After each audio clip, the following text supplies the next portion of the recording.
Bien, al pasaje de la palabra de Dios en el Evangelio de Mateo, capítulo número 16, versículos números 13 al 20. Viniendo Jesús a la región de Cesarea de Filipo, preguntó a sus discípulos diciendo: ¿quién dicen los hombres que es el Hijo del Hombre? Ellos dijeron: unos Juan el Bautista, otros Elías y otros Jeremías o alguno de los profetas. Él les dijo: ¿y vosotros quién decís que soy yo? Respondiendo Simón Pedro dijo: tú eres el Cristo, el Hijo del Dios viviente. Entonces le respondió Jesús: bienaventurado eres, Simón, hijo de Jonás, porque no te lo reveló carne ni sangre, sino mi Padre que está en los cielos. Y yo también te digo que tú eres Pedro. ¿Y qué más? Y sobre esta roca edificaré mi iglesia, y las puertas del Hades no prevalecerán contra ella. Y a ti te daré las llaves del reino de los cielos. Y todo lo que atares en la tierra será atado en los cielos. Y todo lo que desatares en la tierra será desatado en los cielos. Entonces mandó a sus discípulos que a nadie dijesen que él era Jesús el Cristo. Señor, nos acercamos con temor, nos acercamos con reverencia, pero también con gratitud, al saber que en Jesús hay perdón, al saber que en ti hay redención, hay salvación y vida eterna. Te decimos gracias por estar aquí en medio nuestro. Nos presentamos, Señor, con gozo y gratitud. Y te rogamos, Señor, ministranos tu palabra y habla a nuestros corazones. En el nombre de Jesús. Amén. Bien. Dando un mensaje introductorio a este mes, voy a referir el tema de hoy acerca de nuestra identidad cristiana. Y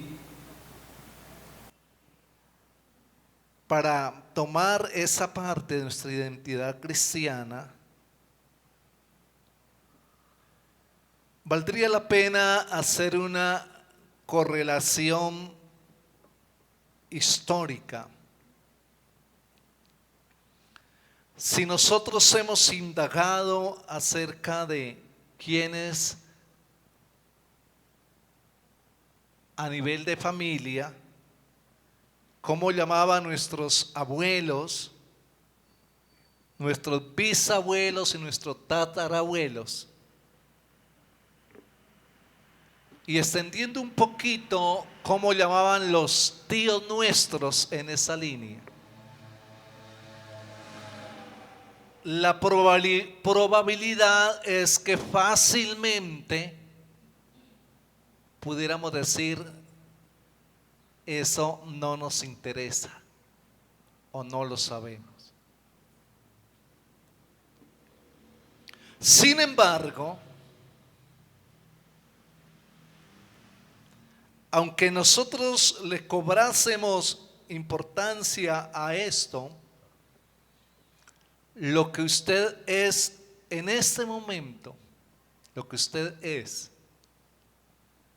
y lo que usted hace es el fruto y es la consecuencia de esa línea generacional.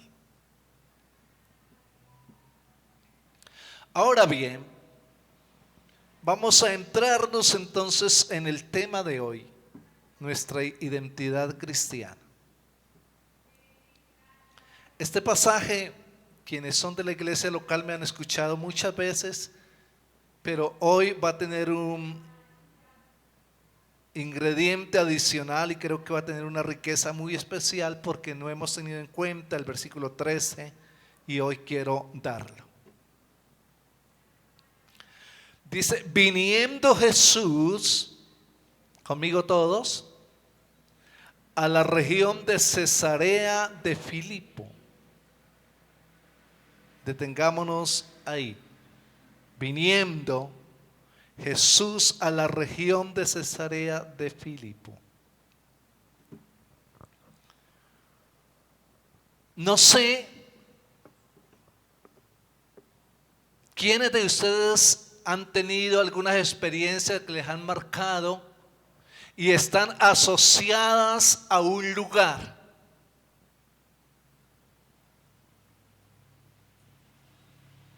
A mí, por ejemplo, el río La Vieja,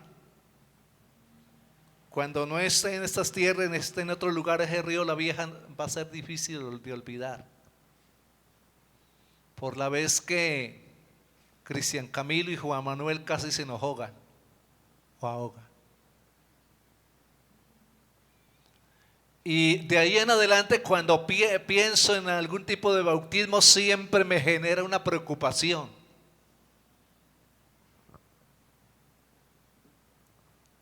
Recuerdo un lugar entre Yarumal, Antioquia y Puerto Valdivia, donde estuve 2 días en plena cordillera sin tomar tinto, varados, encerrados entre 2 derrumbes.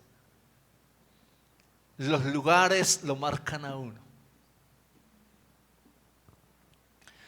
Y Jesús va a hacer un proceso, escuchen esta palabra, Jesús va a hacer un proceso que va a marcar y que va a ser de trascendencia no solamente para los discípulos del momento, sino que marcaría la historia de la Iglesia Universal.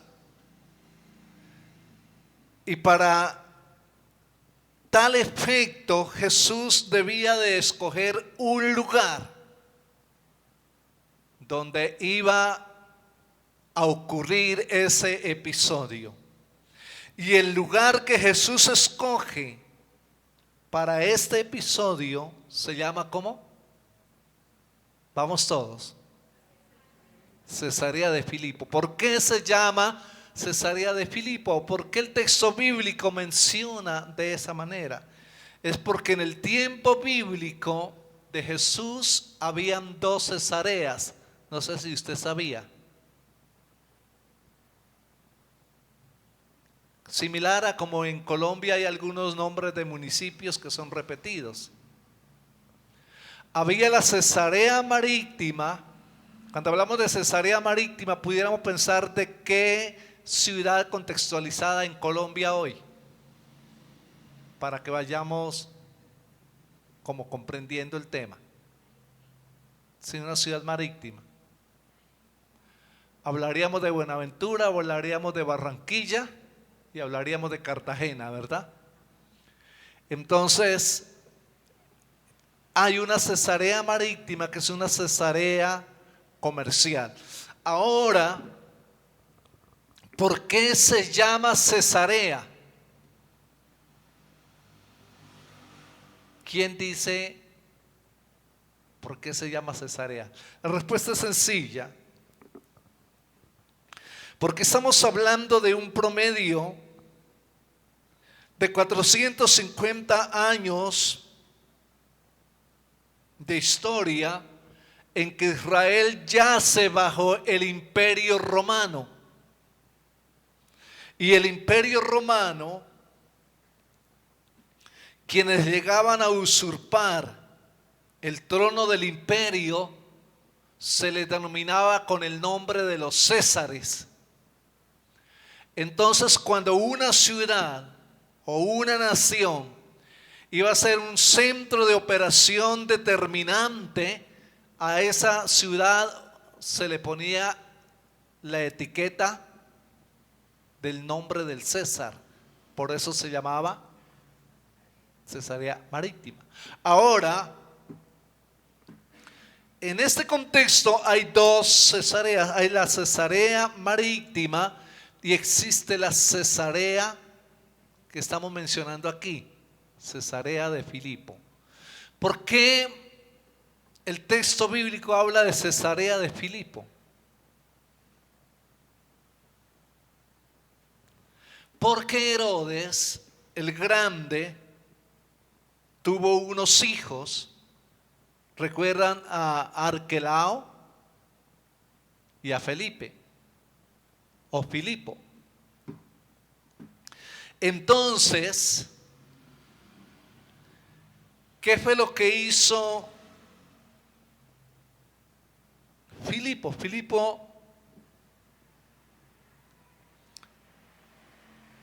refiere esta Cesarea con el mismo nombre, Cesarea, que recuerda es el nombre de los Césares o de los que se sientan en el trono del imperio. Y de Filipo, porque esta está ubicada, escuchen con claridad esto, esta está ubicada a 30 kilómetros de Samaria.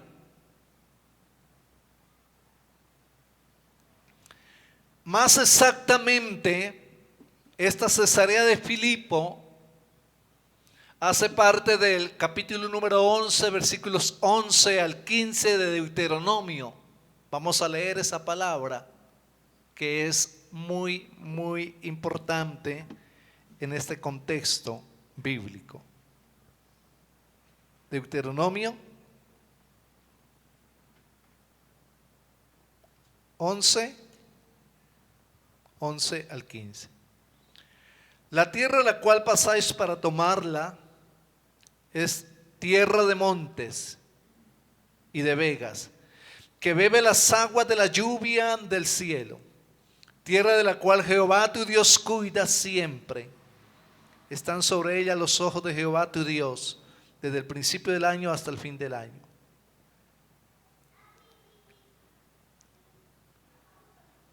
¿Leí el qué? El 12.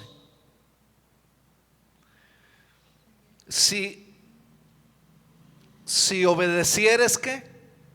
Cuidadosamente a mis mandamientos que yo os prescribo hoy, amando a Jehová tu Dios, amando a Jehová vuestro Dios, y sirviéndole con todo vuestro corazón y con toda vuestra alma, yo daré la lluvia de vuestra tierra a su tiempo, la temprana y ¿qué más? Y la tardía. Y recogerás tu grano, tu vino y tu aceite. Daré también hierba en tu campo para tus ganados, y comerás y te saciarás. Este lugar tenía dos benevolencias muy especiales. Es que el sistema del control del clima era completamente regulado y mantenía en un punto de equilibrio. Porque las lluvias que caían del cielo era mesurada. Pero aparte de esto, esta Cesarea de Filipo es un lugar donde está el monte de Sión. Por eso es diferente a la otra Cesarea Marítima, porque la otra Cesarea Marítima está entre Tel Aviv y la ciudad de Haifa. Esta está en la dirección del monte de Sión. Y allí en el monte de Sión está el nacimiento del río que provee el agua para la ciudad eterna, Jerusalén, Cesarea de Filipo. Allá es donde nace esa agua. ¿Quiénes de ustedes saben de dónde viene el agua que nos tomamos los que vivimos en Tebaida? ¿Ah? El agua que nos tomamos la gente que vivimos en Tebaida viene de Salento. Entonces, por eso es trascendente eso. Ahora, ¿qué había en Cesarea de Filipo? Estaba la parte del río como una fuente, pero Cesarea de Filipo para ese tiempo ha sido colonizada no tanto por los judíos genuinamente dicho, sino que Cesarea de Filipo está siendo habitada mayormente por gentiles.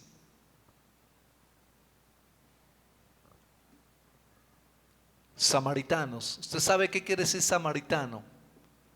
Samaritano es un concepto híbrido de una mezcla entre sangre netamente judía con mezcla de gentiles.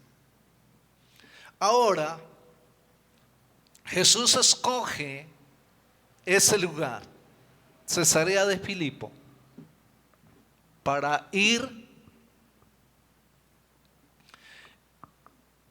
y realizar un trabajo que es un trabajo de gran trascendencia, ya lo había mencionado. Y el trabajo de gran trascendencia que lo hace ahí es porque en Cesarea de Filipo hay dos templos, estén atentos a esto, hay dos templos. Uno histórico y uno contemporáneo. El histórico, allí está posesionado el dios Baal. Y en el otro, en el tiempo contemporáneo que hace parte del Imperio Romano, está un dios greco-romano que es el dios Pan, el dios de la naturaleza. Entonces, para irnos entrando en el tema, el dios Baal, que es el dios de los cananeos, y el dios Pan, el dios de la naturaleza, de los grecos romanos,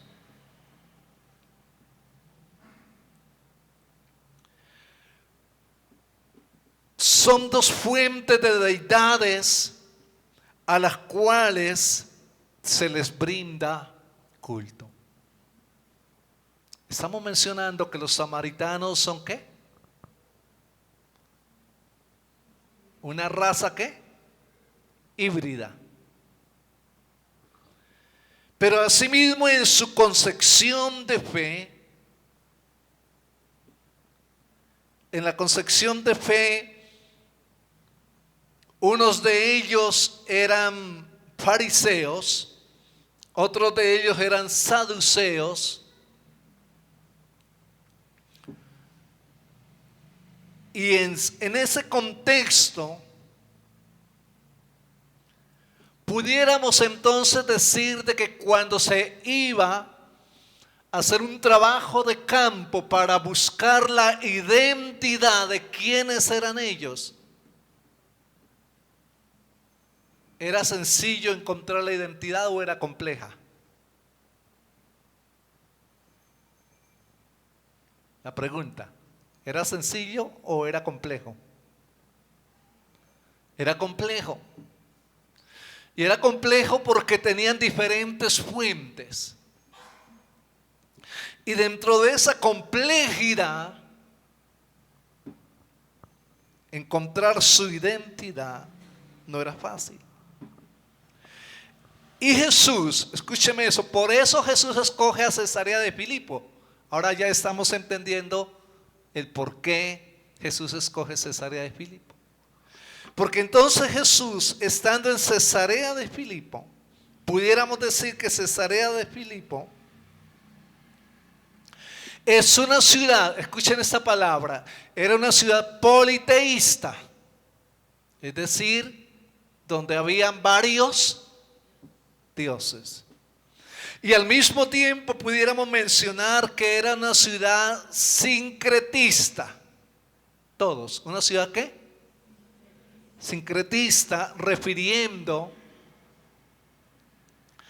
a que asistía al culto de Yahvé, pero no tenían inconveniente al asistir al culto de los cananeos, que era con el Baal, ni tampoco tenían dificultad para asistir al culto grecorromano, que era con el dios Pan, el dios de la naturaleza.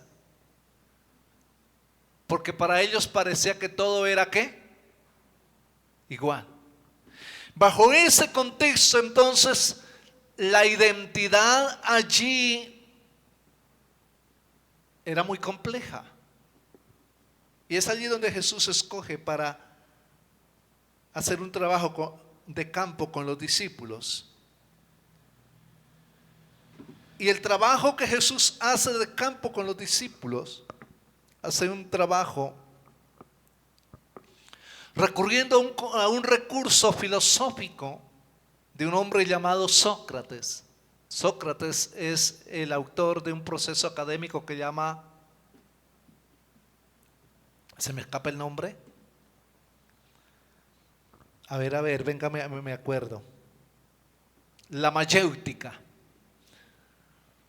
Es bueno entender esto. Usa el concepto, Jesús toma un concepto de Sócrates para hacer un trabajo en este contexto cristiano, y es el de la mayéutica. ¿En qué consiste la mayéutica? La mayéutica es generar un conversatorio o dar una clase donde se hace a través de preguntas. Esa es la mayéutica. ¿A través de qué? De preguntas. Y Jesús entonces ha llevado en su agenda dos preguntas que marcarían la historia de la humanidad. La primera pregunta es una pregunta de carácter externo y la segunda pregunta es una pregunta de carácter interno. La primera, de carácter externo: ¿quiénes dicen los hombres que es el Hijo del Hombre? ¿Cómo es la pregunta? ¿Quiénes dicen los hombres que es el Hijo de quién?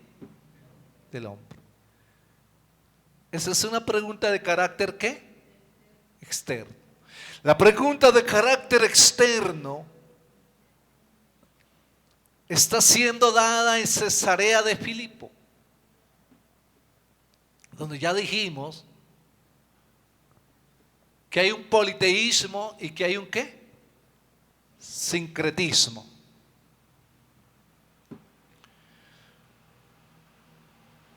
Que hay diferentes confesiones, diferentes deidades. Y Jesús hace esa pregunta y es relevante porque estamos hablando de la identidad cristiana. Y cuando hablamos de la identidad cristiana, estamos hablando que la identidad cristiana es una identidad cristiana determinada como un cóctel. O ayúdeme a hablar, o un salpicón.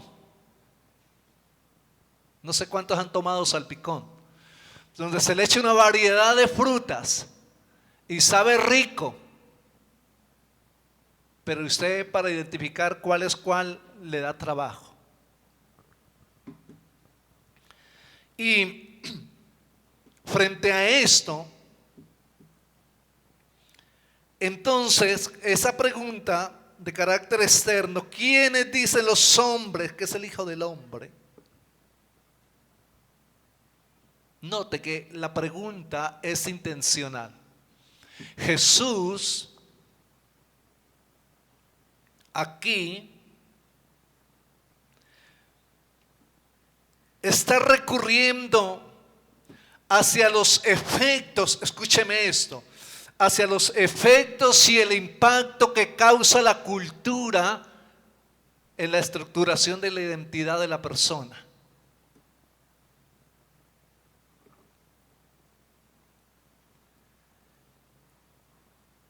¿Y por qué Jesús quería saber de qué opinaba la gente de ese entorno acerca de él? Porque ya había ¿qué? Otras deidades dentro del lugar. Y esa pregunta de Jesús, capítulo número 7, versículos 13 y 14 del libro de Daniel, son tan amables. Daniel 7,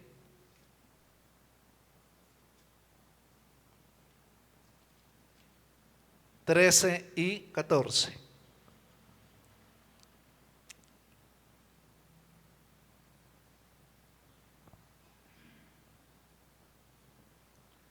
Miraba yo en la visión de la noche, y aquí con las nubes del cielo venía uno, como un hijo de ¿qué? De hombre, que vino hasta el anciano de días, y le hicieron acercarse delante de él. Versículo 14. Y le fue dado dominio, ¿y qué más? Gloria y reino, para que todos los pueblos, naciones y lenguas le sirvieran. Su dominio, conmigo todos, es dominio eterno que nunca pasará, y su reino uno que no será ¿qué? Destruido. Es decir, que la pregunta de Jesús es una pregunta contextualizada con el libro de ¿qué, mis hermanos?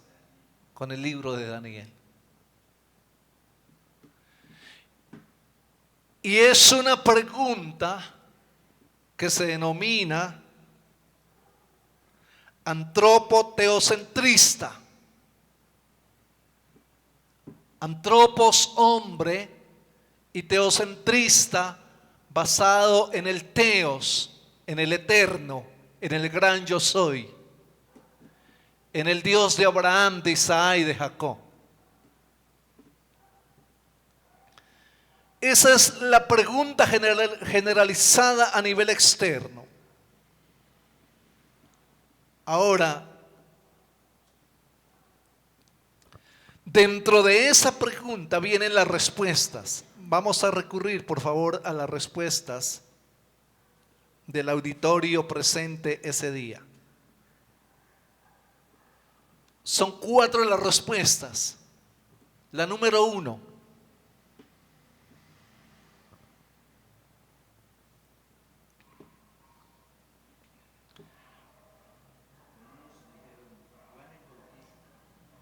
Ajá. Otros, Elías. Y otros, Jeremías. Y algunos de los profetas. Son 4 opciones.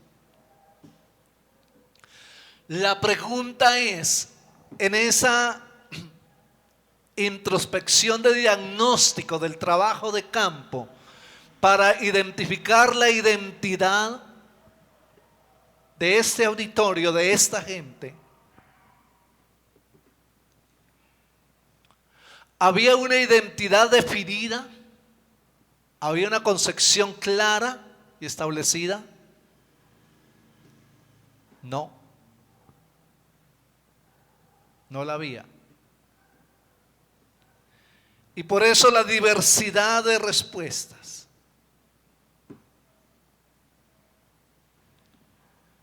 En relación a esto, recuerden, Jesús está trabajando el concepto socrático de las preguntas para establecer verdades y doctrina. Viene la segunda pregunta a nivel interna y les dice: y vosotros decís, ¿quién soy yo? Él les dijo: ¿y vosotros quién decís que soy yo?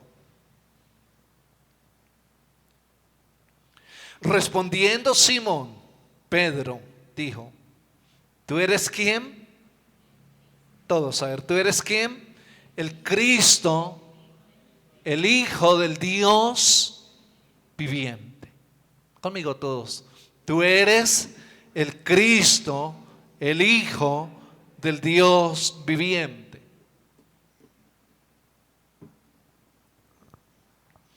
Recordamos que en hebreo, cuando referimos a Jesús, referimos del Mesías.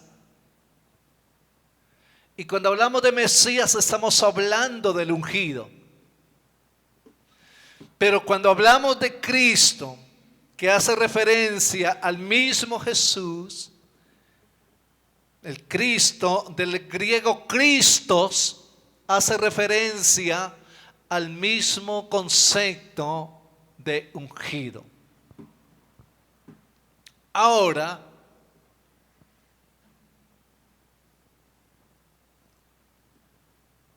¿en qué consiste la gran diferencia entre esta respuesta singular a la pregunta general? La gran diferencia es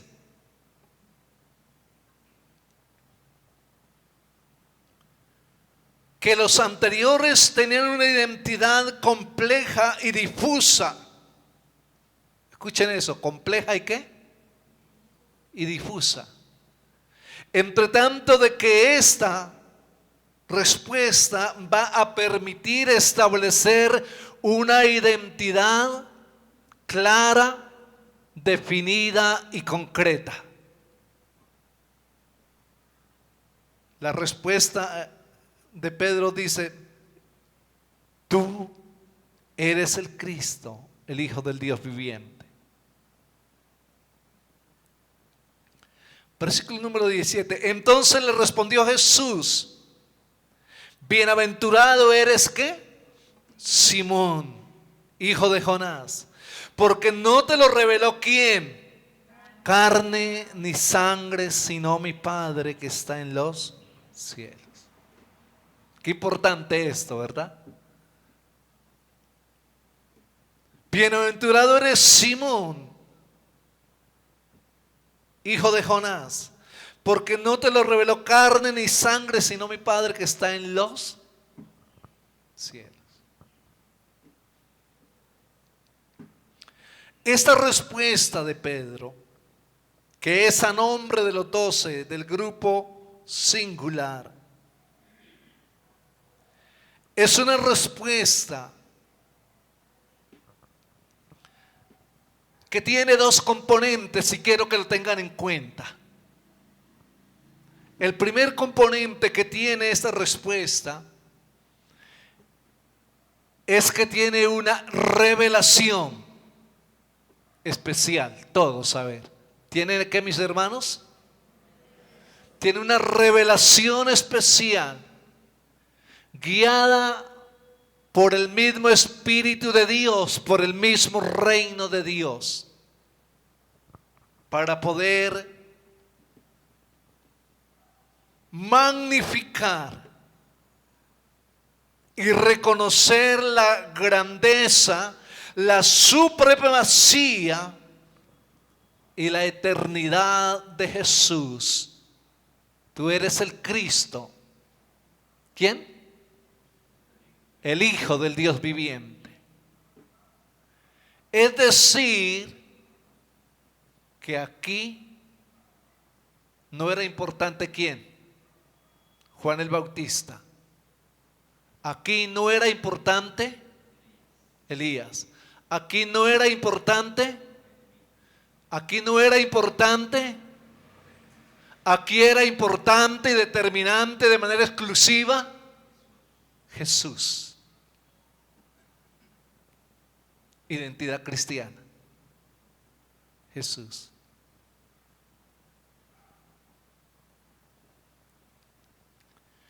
En segundo lugar, había un componente dentro de esta respuesta que en el orden de valor primero está la revelación, pero en segundo lugar, en el orden de contenido, Pedro responde a esto como fruto de haber estado en una escuela durante ¿cuánto tiempo? 3 años. ¿De haber estado qué, mis hermanos? En una escuela durante ¿cuánto? 3 años. Y Pedro esos 3 años no mantuvo tirando piedra. Dentro de esos 3 años estuvo en la escuela, ¿para qué, mis hermanos? Para aprender. Los exégetas dicen de que la respuesta de Pedro estaba apalancada o sustentada en Daniel 7, 13 y 14, pero que también estaba sustentada en Isaías 61, 1 al 6, está sustentada en Isaías 9, 2 y 9, 6 y 7, está sustentada en Miqueas 5:4, estaba sustentada en Zacarías 12:10, estaba sustentada en Deuteronomio 18:15, estaba sustentada en el Salmo 109, en el 102. Es decir, de que Pedro tenía una estructura que, mis hermanos, doctrinal. Conmigo todos, ¿tenía qué? Una estructura doctrinal. Entonces los dos componentes, la revelación especial del Espíritu de Dios, pero también la formación, el aprendizaje acerca de Jesús, le permitió que, mis hermanos, dar la respuesta acertada. ¿Por qué decidí predicar este mensaje? Ustedes vieron el video de 5 minutos. Creo que tiene 5 minutos. Yo me lo escuché de ayer a hoy, me lo escuché creo que unas 10 veces. Y aunque yo he leído, porque me gusta la lectura, estaba meditando hoy a las 4 de la mañana, le predico a la iglesia de Alberto, les predico de Jesús. Y me escuché a las 5 de la mañana de nuevo el audio y dije, les voy a predicar de Jesús, porque si Alberto asistiera a mi predicación me sacaría palo, porque él no se predicó a sí mismo, predicó a Jesús.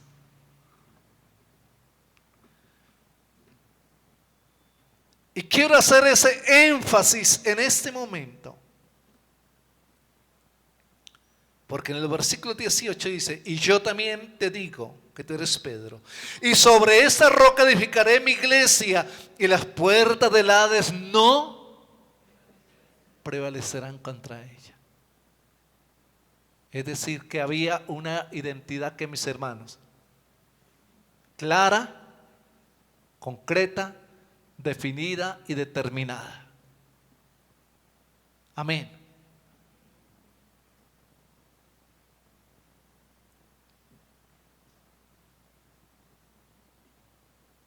Debo de decirles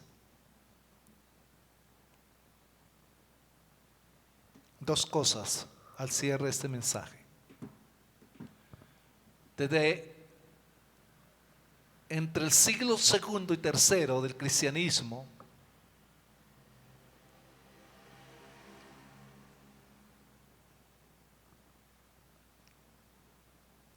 un hombre dentro del imperio llamado Decio Y entre Decio y Constantino, entre los años 1313, en el año 313, hablo de Decio 245 y de Constantino 313.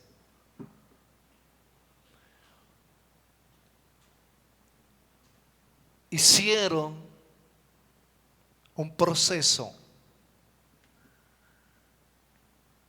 de recordar la historia. Y tanto Decio como Constantino identificaron que quien realmente había afectado a la humanidad contemporánea de su tiempo no eran las filosofías que se habían dado desde Atenas, sino que lo que había causado un mayor impacto dentro de la sociedad eran las tesis del cristianismo. Lo otro que examinaron es que el medio de contrarrestar estas tesis en la historia había sido generar persecución desde los días de Esteban. Pero que la persecución, escuche esto, la persecución tampoco había sido productiva, porque textualmente Flavio Josefo y Tácito dicen de que por una persona que mataban se convertían 10 al cristianismo. Entonces la persecución como instrumento para contrarrestar las tesis del cristianismo no eran competentes. Entonces Decio y luego Constantino determinan que el instrumento para afectar la iglesia es lograr nuevamente instaurar la doctrina del politeísmo. Por eso lo mencioné atrás. ¿Qué es el politeísmo? Varios dioses. Entonces se trazaron como meta: vamos a recuperar, escúcheme esto, ¿vamos a qué? A recuperar nuestros dioses. Y en la recuperación de los dioses, entonces vamos a hacer, en los tiempos de Decio como de Constantino, vamos a hacer que en los centros educativos públicos se abra la puerta de la fe cristiana, pero que también se les pueda compartir de otros dioses.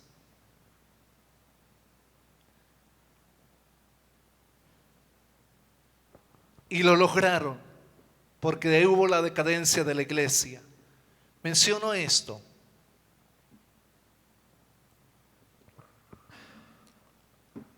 porque hoy, a la introducción de la celebración de los 100 años de la Alianza, deberíamos de preguntarnos qué tanto tenemos de la doctrina de la Alianza. Deberíamos de preguntarnos cuántos cánticos con contenidos profundos de doctrina cantamos en nuestras celebraciones.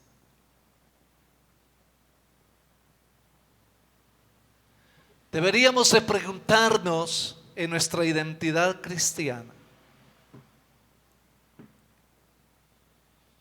Los discípulos fueron confrontados: y para ustedes, ¿quién soy yo? Pedro acertó.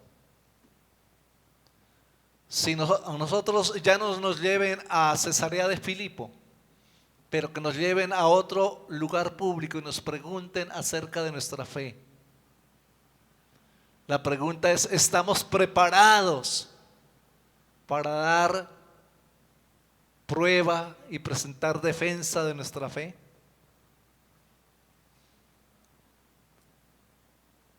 ¿O no? Concluyo diciendo, leí un artículo hace 15 días de la Iglesia Católica, donde hablan de la crisis de la fe. Hasta el año 2014 en la Iglesia Católica, anualmente ingresaban 6.000 seminaristas a los claustros educativos. Hoy, anualmente solamente 1.700. Y decía el monseñor, antes nos llegaban, ahora nos toca que ir a buscar a ver quién quiere. La crisis de la fe. Y pudiera decir yo, estamos en un tiempo de la crisis de nuestra identidad. Y la crisis de nuestra identidad compuesta en 4 cosas y termino. 1. Nuestra identidad cristiana nos demanda un encuentro diario personal con Jesús. Número 2. Nuestra identidad cristiana nos demanda convertirnos en seguidores de Jesús. Seguidor significa discípulo. Aunque estamos haciendo la celebración de nuestra misión, recuerde que esta misión es cristocéntrica.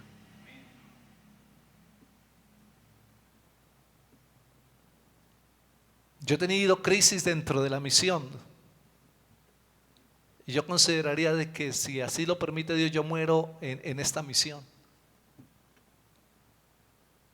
Y una de las cosas que me gusta es porque en esta misión no se exalta tanto al hombre, ni se hace ruido de sus pertenencias. Aquí el que reina y el que señorea es Jesús. Jesús el Señor. Es la palabra de Dios. En tercer lugar, nuestra identidad cristiana nos demanda que tenemos una necesidad perenne de volver a la escuela de la palabra. Y la escuela de la palabra es porque hace un mes yo fui a un encuentro de pastores en Armenia y predicó un pastor. Y yo le rogaba a Dios que ese pastor no me fuera a preguntar cosas a mí porque yo me sentí ignorante.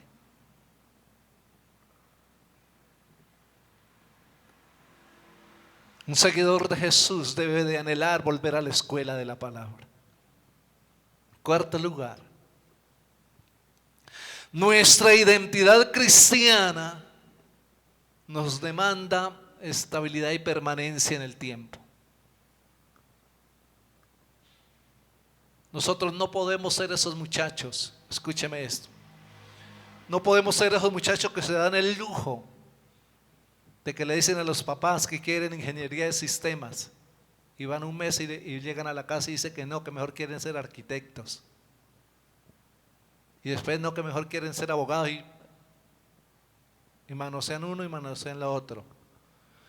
Nosotros no estamos para eso. Dios nos llamó en este lugar y nos vamos a quedar en este lugar porque tenemos estabilidad. Y en quinto lugar, tenemos la perenne responsabilidad en nuestra identidad cristiana de enarbolar el nombre de Jesús, tanto adentro como afuera. Y hablar de Él no solamente desde la perspectiva de la evangelización, que es nuestro cometido misional, Pero no solamente desde esa perspectiva, sino que hablar de Jesús desde la perspectiva de la apología, de la defensa de la fe. Y hablar de Jesús desde la perspectiva de la apología, de la defensa de la fe, nos demanda que sí tenemos que prepararnos. Y mucho, ¿verdad, mis hermanos? ¿Cuántos han visto a Agustín Laje, el argentino? Para este tiempo necesitamos unos Agustines como eso. Y terminando, hoy yo doy la introducción a nivel local de los 100 años de la Alianza. Pero en 1987, Alberto Benjamín dio apertura a un proyecto que él ni siquiera dimensionaba cuánto tiempo iba a durar ni hasta a dónde se iba a extender. Pero debo de decir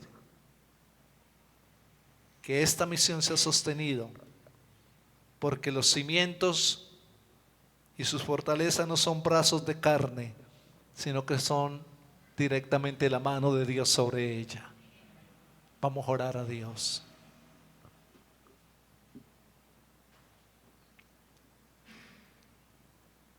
Señor, oramos en estos momentos.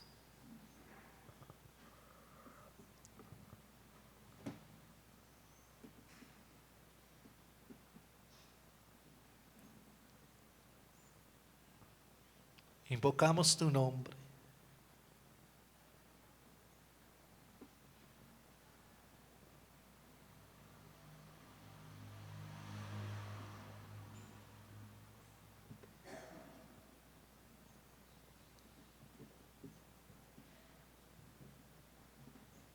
Señor, te necesitamos.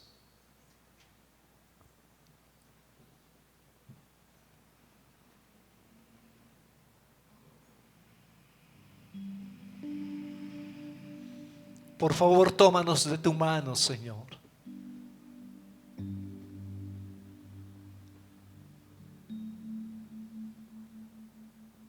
Por favor, Señor, tómame de tu mano.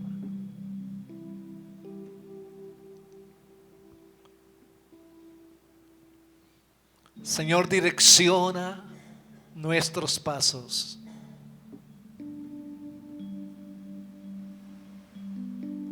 ¿Qué tal si oramos y le decimos al Señor, direcciona nuestros oídos? Direcciona, Señor, nuestros oídos. Direcciona nuestros ojos, Señor. Direcciona nuestras emociones. Direcciona, Señor, nuestra identidad. Direcciónanos, Señor, nuestra identidad.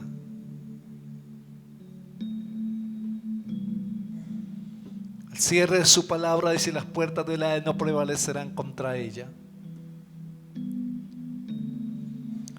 Señor, estamos expuestos a tantas cosas, pero hay algo, Señor amado, que nos está seguro, y es que nadie nos podrá vencer. Nadie nos podrá derrotar, porque la roca nuestra es Jesús el Señor, el que resucitó de entre los muertos. Señor amado, gracias. Gracias, Señor. Yo te ruego, Dios mío, aliéntanos, Señor.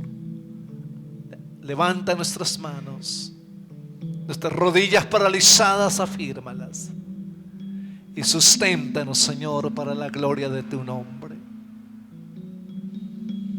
Terminamos, Señor, esta palabra diciendo: no somos nosotros, es Cristo en nosotros. En el tiempo que viene, Señor, no seremos nosotros, tú serás en nosotros. Señor, oh Dios, vamos a estar en pie los que están sentados, si es posible. Y levante su mano derecha, y en un instante dígale: Señor, señorea sobre mi vida. Por favor,